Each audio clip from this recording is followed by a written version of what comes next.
दोस्तों पिछले 10 सालों में इंडियन स्टॉक मार्केट के ऊपर कौन कौन से ऐसे कारण हैं जिनकी वजह से इंडियन स्टॉक मार्केट को सबसे ज्यादा इन्फ्लुएंस्ड होना पड़ा है।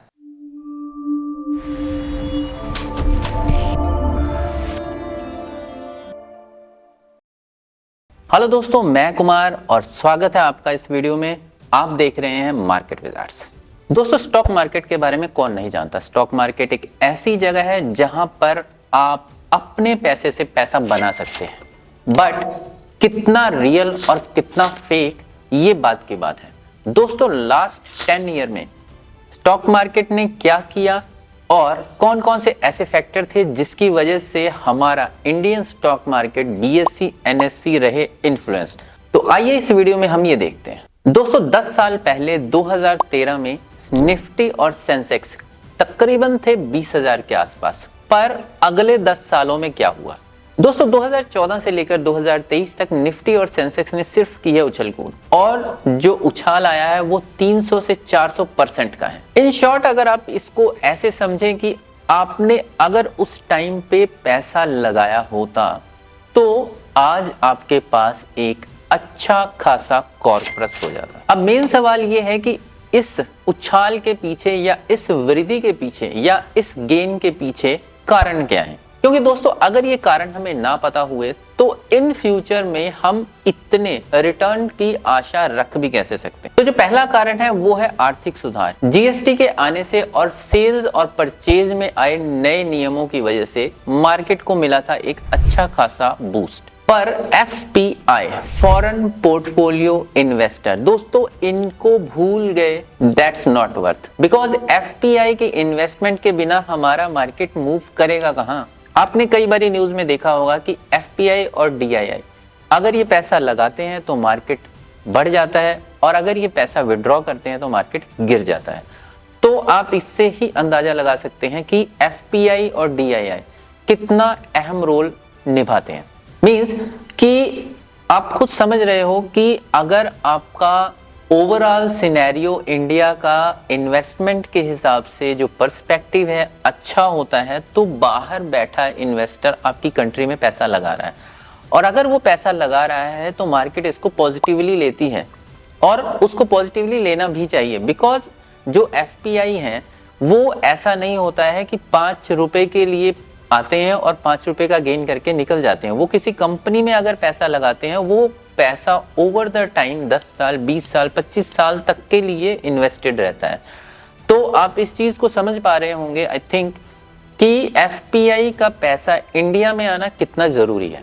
Another thing is technical revolution. अब टेक्निकल रेवोल्यूशन पे मैं क्या ही बोलूं, आपको पता है कि टेक्निकल रेवोल्यूशन दोस्तों टेक्नोलॉजी का युग है। टेक्नोलॉजी इन द सेंस कि ऑनलाइन प्लेटफॉर्म, ऑनलाइन ट्रेडिंग की आने की वजह से, सब कुछ डिजिटलाइजेशन होने की वजह से एक नया बूस्ट, एक नए तरीके का क्रेज ही आ गया। आप खुद देखो कि जब कोरोना का टाइम था और लोगों के बिजनेस वाइंड अप हुए या लोग बेरोजगार हुए, उनमें से 90-95% लोगों ने कोशिश की है ट्रेडिंग करने की। ट्रेडिंग का पैसा कहाँ गया? इन शॉर्ट वो मार्केट में ही आया है, वो इस एनएसई बीएसई में ही इन्वेस्ट हुआ है। एक इंसान जाता है और ऑनलाइन अप्लाई कर देता है। अपस्टॉक ले लो, जीरोधा ले लो, कोई भी ब्रोकरेज कंपनी ले लो, उसमें ट्रेडिंग अकाउंट खुलवाता है या डीमैट अकाउंट खुलवाता है, और उसके बाद वो इन्वेस्टमेंट करना शुरू कर देता है। पहले ये चीजें इतनी इजी नहीं थी। आप क्या बाय कर रहे हो, क्या सेल कर रहे हो, उसका रिकॉर्ड रखने के लिए ही आपको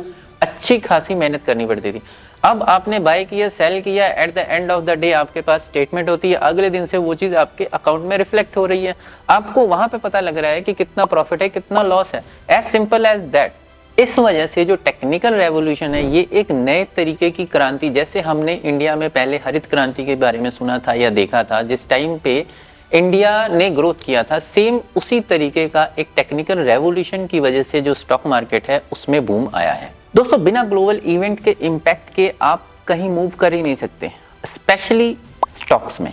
फॉरेन कंट्री में हो रही कोई भी ग्लोबल इवेंट या इम्पैक्ट इंडियन सिनेरियो पे इम्पैक्ट डाल सकता है, इंडियन मार्केट पे इम्पैक्ट डाल सकता है। For example price hike in oil, dollar के प्राइसेस बढ़ते हैं तो अमूमन देखा गया है कि निफ्टी या सेंसेक्स में गिरावट आती है। ऑयल प्राइसेस बढ़ेंगे तो उसका इम्पैक्ट भी इंडियन कंपनीज पे, उनकी प्रॉफिटेबिलिटी पे आता है, जिसका अल्टीमेट जो इम्पैक्ट है वो स्टॉक मार्केट पर ही पड़ता है।